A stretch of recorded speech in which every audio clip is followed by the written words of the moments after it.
Brutte notizie per i contribuenti agrigentini, soprattutto per gli evasori. Il comune capoluogo ha infatti autorizzato alle poste la spedizione di una vera e propria valanga di accertamenti riguardanti la Tari per gli anni 2013, 14 e 2015. In totale gli avvisi sono ben 22.900, dei quali una parte riguarda i versamenti parziali o infedeli da parte dei contribuenti e dall'altra le bollette completamente non versate dai cittadini. Richieste di pagamento che potrebbero portare nelle casse dell'ente somme abbastanza importanti e che certamente rientrano in un complessivo progetto di incremento delle attività di aggressione all'evasione fiscale che viene portato avanti da ormai un paio di anni e che ha portato all'individuazione di quasi 6.000 nuove utenze, parlando della sola Tari.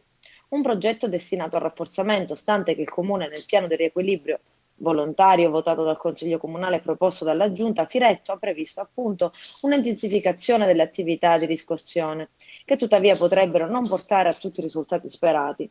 Anzi, l'aumento della richiesta nei confronti dei cittadini, siano essi contribuenti regolari o no, condurrà comunque ad una riduzione degli incassi in proporzione, perché ad un certo punto si ridurranno le risorse a disposizione dei contribuenti stessi.